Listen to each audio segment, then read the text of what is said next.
네, 처음부터 끝까지 다 읽지는 않았지만 오늘의 본문 말씀은 민수기 31장 1절부터 24절까지의 말씀입니다. 이 민수기 31장 1절부터 24절까지의 말씀은 반복되는 죄의 문제를 다루고 있습니다. 먼저 오늘 본문의 상황에 대해서 말씀을 드리겠습니다. 오늘 본문이 어떤 상황이냐면 이스라엘 백성들이 약속의 땅인 가나안 땅에 들어가기 직전의 상황이었습니다. 이제 광야에서의 40여 년의 여정을 거의 끝내가고 있는 그런 시점에서 이스라엘 백성들이 모압 평지쯤에 다다랐는데 하나님께서 갑자기 모세에게 이런 명령을 하셨습니다. 오늘 본문 2절 말씀입니다. 이스라엘 자손의 원수를 미디안에게 갚으라. 그 후에 네가 네 조상에게로 돌아가리라.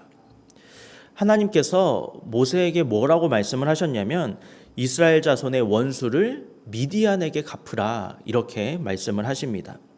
또 본문 3절의 마지막 부분에 보면은 모세가 이스라엘 백성들에게 말을 하는데 미디안을 쳐서 여호와의 원수를 갚아라 이렇게 이야기를 하고 있습니다. 그런데 이 미디안이라는 족속들이 어떤 민족이기에 하나님께서는 이스라엘 자손의 원수를 또 모세는 여호와의 원수를 이 미디안 족속에게 갚으라고 그렇게 이야기를 했던 것일까요? 오늘 본문의 말씀을 이해하기 위해서는 먼저 이 미디안 민족이 어떤 민족인지에 대해서 이해를 해야 합니다.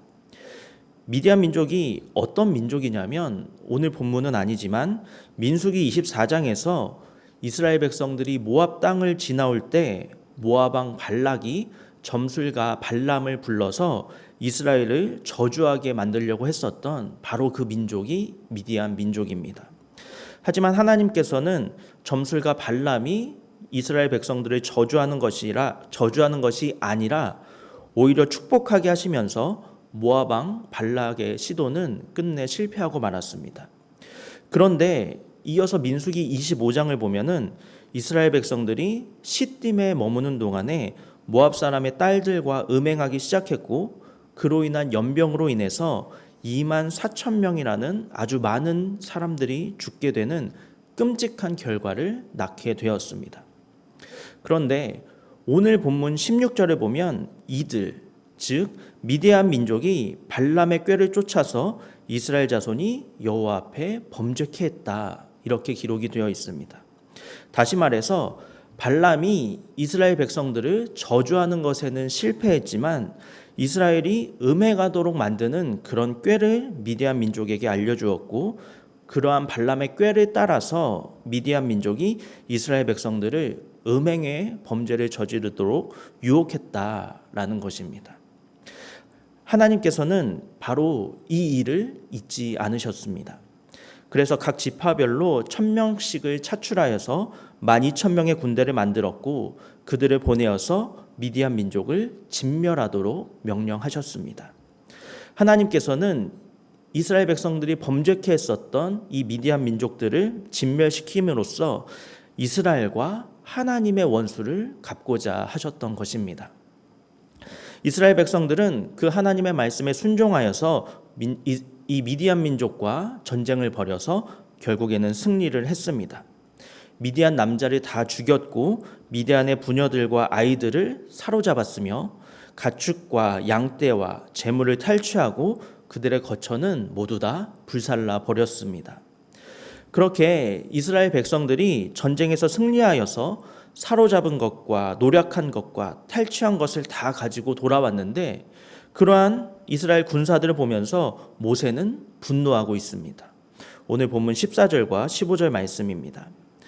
모세가 군대의 지휘관 곧 싸움에서 돌아온 천부장들과 백부장들에게 노하니라. 모세가 그들에게 이르되 너희가 여자들을 다 살려두었느냐. 하나님께서는 이스라엘 백성들에게 미디안을 진멸시켜라 이렇게 명령하셨지만 전쟁에 나갔던 이스라엘 군사들은 미디안 여자들을 모두 다 살려두었습니다. 이것은 과거에 이스라엘 백성들이 음행한 결과로서 하나님의 심판을 받아서 수많은 백성들이 연병으로 죽었던 그 사건을 잊어버린 것에 대한 결과였습니다. 사랑하는 성도 여러분, 하나님께서는 우리가 죄에 대하여 아주 단호하게 대처하길 원하고 계십니다. 하나님께서는 미디안을 철저하게 파괴하여서 진멸하라고 명하셨던 그 이유가 이스라엘 백성들이 범죄하게 되었던 근본 원인이 이 미디안 민족이었기 때문입니다. 공의로우신 하나님께서는 이 미디안 민족을 진멸시킴으로써 이스라엘 백성들이 죄를 지을 수 있는 그 여지를 남겨두지 않고 죄의 근원, 죄의 뿌리를 완전하게 뽑아내기를 원하셨던 것입니다. 심지어 오늘 본문 19절에 보면 전쟁에 참여했었던 이스라엘 군사들에게 이래 동안 진영 밖에 머물면서 정결하게 한 후에 그 다음에야 이스라엘 진영으로 합류하라고 그렇게 명령하지 않으셨습니까? 그만큼 하나님께서는 하나님의 백성들이 죄를 지을 수 있는 작은 가능성조차도 남겨두고 싶어하지 않으신다는 것입니다. 그렇다면 오늘의 이 본문 말씀을 통하여서 우리가 오늘 깨달을 수 있는 것은 무엇입니까? 첫째로 우리의 삶이 영적인 전쟁이라는 것입니다. 오늘 우리가 살아가는 삶은 죄와 싸우는 영적인 전쟁의 현장입니다. 세상의 유혹과 또 내 안에 존재하고 있는 욕심과 우리는 치열하게 싸워야만 합니다. 그리고 우리는 그러한 유혹과 죄를 철저하게 진멸해야만 합니다.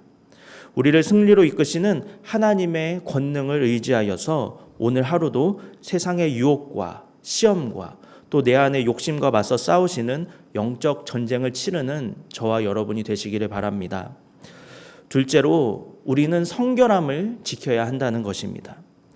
전쟁 후에 시신을 만짐으로써 부정하게 된 이스라엘 군사들이 진영 밖에서 이래 동안 자신을 성결하게 했던 것과 마찬가지로 우리도 죄의 씨앗을 그냥 남겨두지 않고 예수님께 고백하고 성결하게 씻음을 받아야만 한다는 것입니다. 삶 속의 영적인 전쟁을 치르고 나서 우리 스스로를 돌아보면서 스스로를 성결하게 지켜나가는 저와 여러분이 되시기를 바랍니다. 이제 말씀을 정리하겠습니다. 하나님께서는 이스라엘 백성들에게 미디안을 진멸하라고 명령하셨습니다. 왜냐하면 이 미디안 민족은 이스라엘 백성들이 범죄하게 만들었던 이스라엘의 원수이자 하나님의 원수였기 때문입니다. 이와 마찬가지로 우리도 우리의 삶의 원수인 죄와 맞서 싸우는 영적인 전쟁을 치러야만 합니다. 그리고 우리는 하나님을 의지할 때 이러한 영적 전쟁에서 승리할 수 있는 줄로 믿습니다. 또한 하나님의 말씀에 계속해서 우리 스스로를 비춰봄으로써 우리 안에 죄의 씨앗이 남아있는지를 확인하고 그 씨앗을 잘라낼 수 있어야만 합니다. 이렇게 우리를 성결하게 지켜야 하는 것입니다. 오늘 하루의 삶도 우리를 승리로 인도하시는 주님의 능력을 믿고 주님과 함께 믿음의 선한 싸움을 승리하시는 저와 여러분이 되시기를 바랍니다. 함께 기도하겠습니다. 살아계신 하나님, 주님께서는 우리를 죄에 빠지게 하는 모든 것을 원수로 여기시는 공의로우신 하나님이십니다. 공의의 하나님, 우리에게 믿음을 주셔서 주님의 백성으로서 우리를 죄에 빠뜨리는 무언가가 있다면 그것을 원수로 여기고 그 뿌리까지도 잘라낼 수 있는 믿음을 우리에게 허락하여 주옵소서. 날마다 십자가 군병으로서 세상의 유혹과 시험과 내 안의 욕심과 맞서는 믿음의 선한 싸움을 하겠습니다. 이 영적 싸움에서 승리할 수 있도록 우리에게 힘과 능력을 더하여 주시고 매일매일의 우리의 삶이 죄악을 물리치고 성결함을 지켜내는 거룩한 삶이 되도록 인도하여 주옵소서. 감사드리며 예수님의 이름으로 기도합니다. 아멘. 하늘에